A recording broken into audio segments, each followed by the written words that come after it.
अब इसमें थर्ड में क्या लिखा है, थर्ड में लिखा है X represent the difference between number of head and number of tail obtain when 6 coin is tossed 6 times, possible value of X बताओ। पहले आप क्वेश्चन को अच्छे से पढ़ो, वीडियो पॉज करो कि पूछना क्या चाह रहा है। एक तो ये कॉइन को 6 टाइम्स टॉस करवा रहा है, तो आप बताओ कॉइन के केस में नंबर ऑफ, अगर मैं बात करूं आउटकम्स की, वो फॉर्मूला याद है ना, कॉइन के केस में 2 की पावर n होता है, यानी 2 की पावर 6 हो जाएगा, तो यानी 64 आउटकम्स होंगे। कितने होंगे?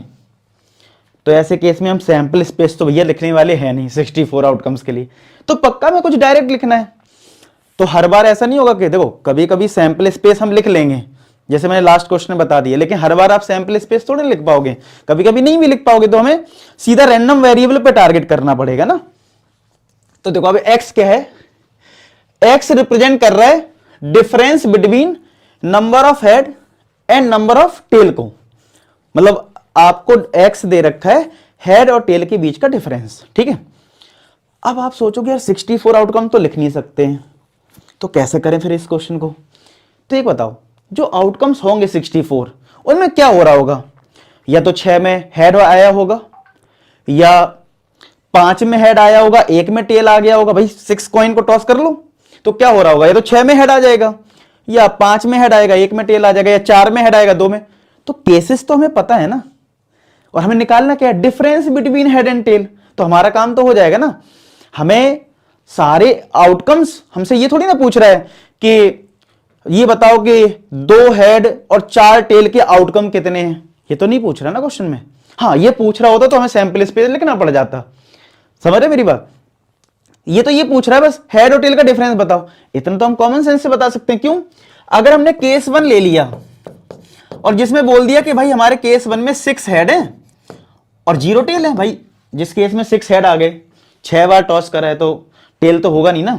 तो अगर हेड भी पता है और टेल भी पता है, तो रैंडम वेरिएबल जो एक्स है इस केस में वो कितना होगा, क्योंकि एक्स रिप्रेजेंट कर रहा है difference between head and tail, तो इन दोनों का डिफरेंस करोगे तो कितना आ जाएगा, 6 आ जाएगा।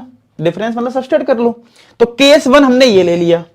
अब किसी ने केस 2 लिया जिसमें मैंने बोल दिया 5 हेड हैं और 1 टेल है, एक एक करके बढ़ाते जाएंगे टेल को। तो इसमें डिफरेंस कितना हो जाएगा, 5 - 1 कितना हो गया, 4 हो गया रैंडम वेरिएबल। रैंडम वेरिएबल वो होता है जो क्वेश्चन में पूछा जाता है। क्वेश्चन में क्या पूछ रहा है, एक्स रिप्रेजेंट डिफरेंस, तो हमें डिफरेंस करना है यानी माइनस करना है। अब केस 2 क्या हो सकता है, केस 3 सॉरी, कि भाई केस 3 में मान लो 4 हेड होगा और 2 टेल हो जाएगा, तो डिफरेंस कितना आएगा, 2 आ जाएगा। केस 4 ले लेते हैं जिसमें हमने बोल दिया 5 हेड और 3 टेल, सॉरी ये हम बढ़ा रहे हैं ना, सॉरी हेड को तो कम कर रहे हैं, तो 3 हेड हो गया और 3 टेल हो गया, तो डिफरेंस कितना हो जाएगा, 0 हो जाएगा।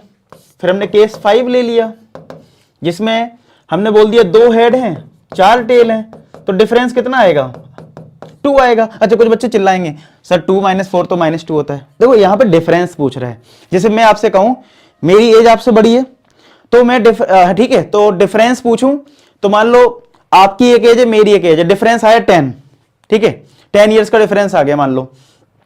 तो अगर जो डिफरेंस आया है तो ये जो डिफरेंस है तो -10 थोड़ी ना बोलोगे आप तो 10 बोलोगे। कोई आपसे डिफरेंस पूछ रहा है, आपसे कोई छोटा भाई है, ठीक है, तो क्या बोलते हो, अरे -10 का डिफरेंस है।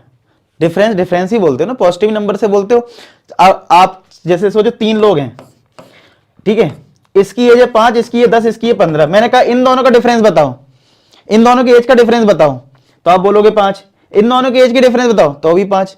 माइनस थोड़ी ना करोगे। अगर मैं इसको इधर खड़ा कर दूं तो मैं बोलूं इन दोनों एज का डिफरेंस बताओ तो कितना बता दोगे, -5।